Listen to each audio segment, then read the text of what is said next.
ingredients are already in it to make it rise up. If you buy it that says all-purpose, you'll have to add baking powder.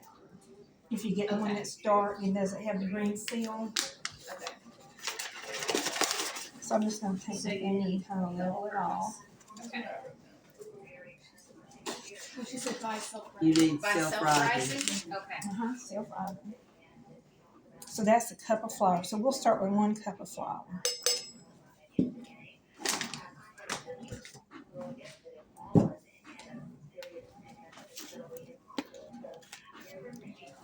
And what I'm going to do is just spoon into the shortening and take up about that much. Which is probably tablespoon and a half. Half a cup, 1/4 cup. But we're just going to start there anyway. And then I'm going to take my pastry cutter and start cutting and shortening into it. So you said you could use frozen butter grated. Yeah, and I just have grated some. Okay. Instead of shortening. Mm-hmm. Okay.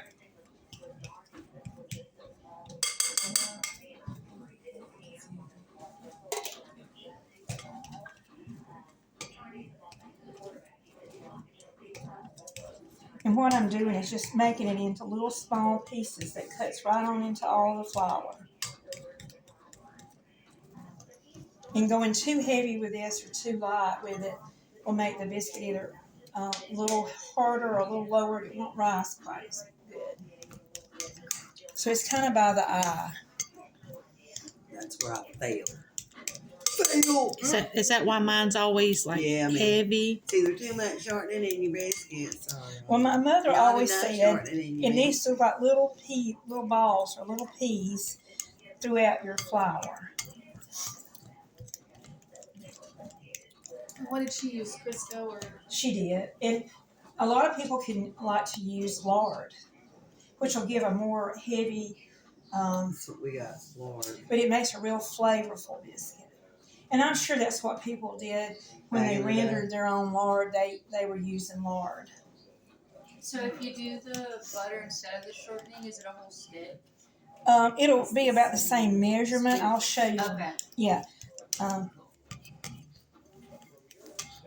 And just be sure that it's worked all the way through it. I always wondered what those little things were for. Oh. Yeah. Yeah. Oh, okay. I've seen them. I just didn't know what they were. Right. And then this is a blending board, which also a lot of people use.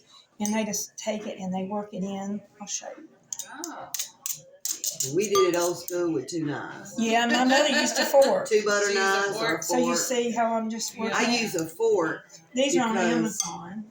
Okay. So all you're doing is you're getting your flour like in like little bitty balls. Right. Okay.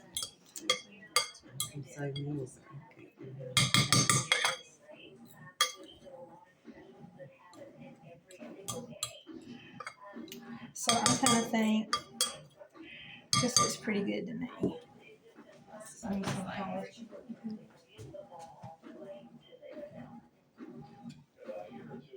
Okay. Now, I always use my shortening cold because that makes a certain amount of steam, which helps push the biscuit up. Cold butter. So about how much shortening, if you had to guess? I kind of just roll that. What would you say? I'm gonna say a fourth of a Fourth of a cup. cup. Start low and come up if it doesn't look right to you. Don't go high because you can still add in some flour. But that's the consistency you're wanting right there in that. Kind of looking like you've got little peas or little beans throughout your flour. Okay. The flour. Okay. Oh, I'm sorry, yes. Okay. I got distracted. All right, and then buttermilk. And then we mentioned always shaking the buttermilk to make sure your butter fats are mixed. And I'm going to start with a cup.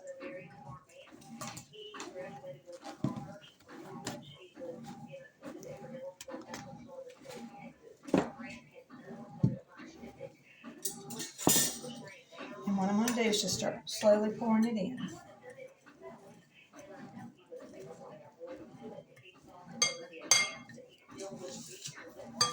I'm too much, and you're gonna have to back up again and add more flour. But then each time you do that, you're getting them a little tougher. Yeah, you're tougher your dough. So I've probably got about a half a cup in here now. And I'm just gonna stir them around, look at them. Mash them around. A lot of people like their dough to be shaggy, what they call shaggy. I would say this is not a shaggy dough. I'm going to put a little more buttermilk. I like it a little looser. So it's not pancakey thin. No. Okay. That's too thin. And then clean your bowl, the sides, make sure everything is going into the dough and that you're getting it thoroughly mixed. So it's not really loose at all. No. It's like a ball. I sometimes get mine even a little looser, but It's not gonna stick like bread dough either. no. Yeah. I'll kind of lift it up and let you look at it when I flop it back down into the bowl.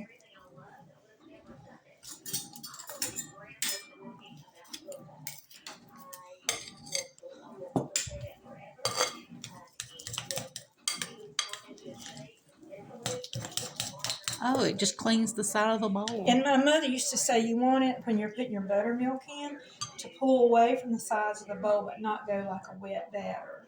But you want it to be able to easily come away from the sides of the bowl. Which is what this is doing. See how it's kind of forming? Yeah. But you're not mixing, you're kneading. Right. You're not mixing, you're kneading. Yeah, like folding it around. Folding. Yes. Okay. Okay. Folding into itself. And then into I a ball. mentioned, a lot of people years ago would take a drinking glass and cut their biscuits out with a drinking glass. You don't have to have a formal cutter. You can also use a jar lid, whatever's readily, if you don't have a cutter. When you're going to do a party visit, say like at Christmas, and you want to do country ham and put them all on a big platter, you can go with like something this size. And then just put a little piece of meat in there and you got party appetizers.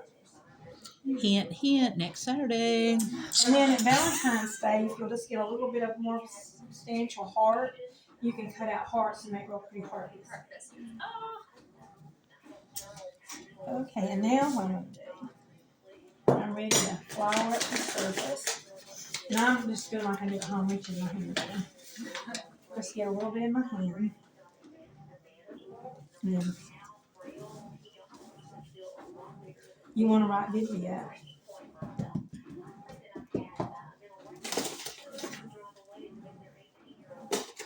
Is there such a thing as putting too much down or no? Not really. I mean, Okay. just plop it out right in the middle. Okay. Plop it out. That was very That was a southern. good one. It's a good term, but that's what you did. So using my finger at home, I've been using my finger.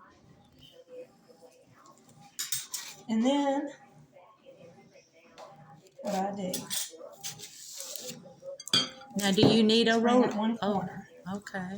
bring up another corner, Ooh, that's neat. push it towards you. So you don't even have to put your hands in the Never dough. put your hands in them. And I don't need a rolling pin. And you don't need a rolling pin.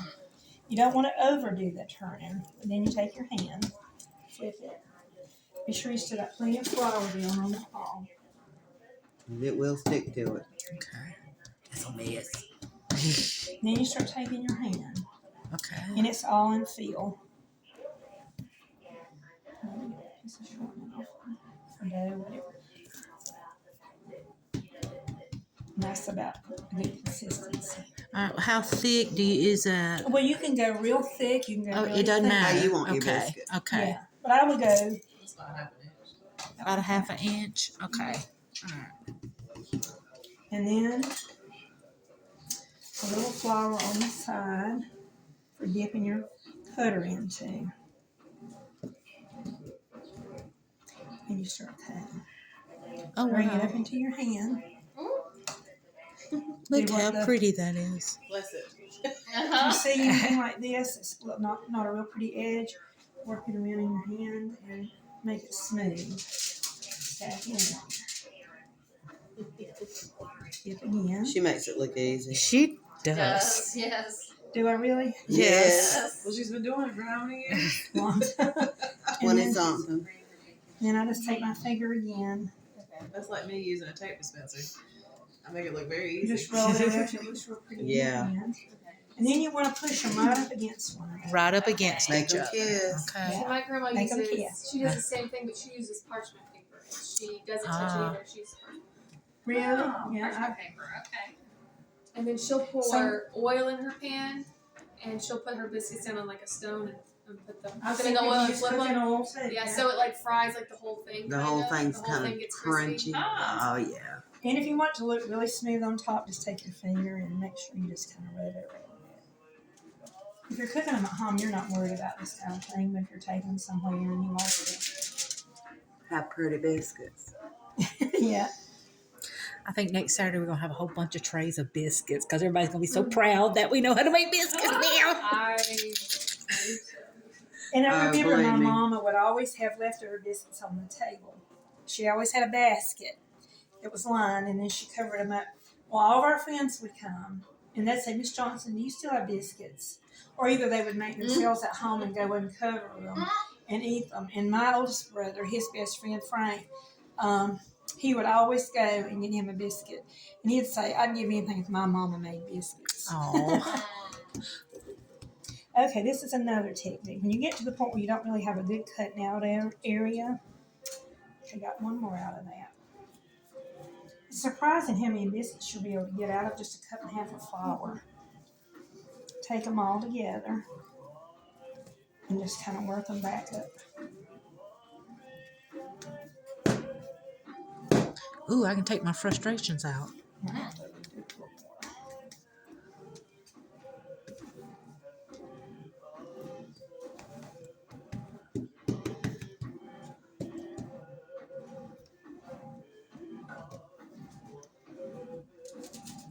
And then sometimes Mama would just take what was left and she would just do it like Like a little this. ball. Okay. Roll it around in your hand and just hit it. And Smack it until it do good. Yeah. That There you lady go. on TV, that lady on TikTok, Brenda, she says she has any leftovers. She'll put it in there and she'll make hand pies out of it. yeah, Hand I'll tell pies. you That's some more things you cute. can do to these for cooking a lot. Yeah. Okay, so That's here what we we go. do. And then Mama would always make a little flour. Do like this. That would cut up anything that was left on the surface of the cloth. Do you ever watch that? Yeah. Okay. A Mama lot of did. people would just use them over and over and Mama over. would roll hers up, put it in her wooden mixing bowl, I go and to the stick it up trash together. can, knock She all put that all off. that and sift it. I might use it Sift all that. twice, but then I put them. My sink's good and clean. I just put them down in my sink with a little Dawn and a little bit of Clorox, and take my hands. I don't put them in with my other laundry, Yeah. and then they're all ready to go again. So you just hand wash in the That's sink. why I brought some extra ones. If somebody rather use a cloth than the plastic. I want to try the cloth. What are those Yeah. called? Well, that's what I was telling Miriam. You want one that doesn't have a nap. Because if you use one with a nap, when I say nap, a fuzziness, Yeah. it'll pull up with your biscuits. So it's just a So you dish want it to towel. be how you can kind of see through like that. flour Cotton. towel. Flour. Yeah, 100% cotton You can towel. get it from Walmart.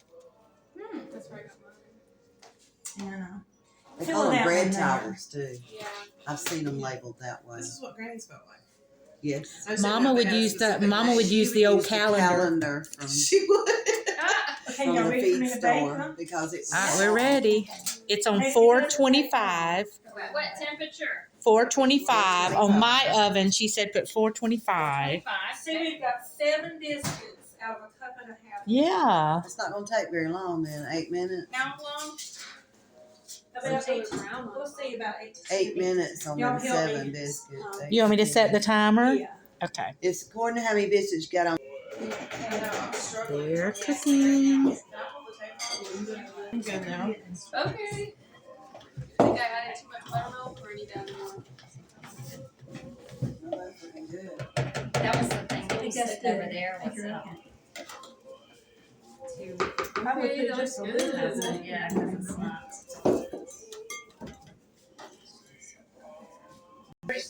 that looks so yummy. I'm so excited. And we eat Oh. fresh pieces of raisin bread. Renee, bring it in so I can get it in the video. Oh my gosh, how beautiful that is. Cindy, come look. All right, so there you go, guys. That's how you make a biscuit. We love y'all. No, it's fine.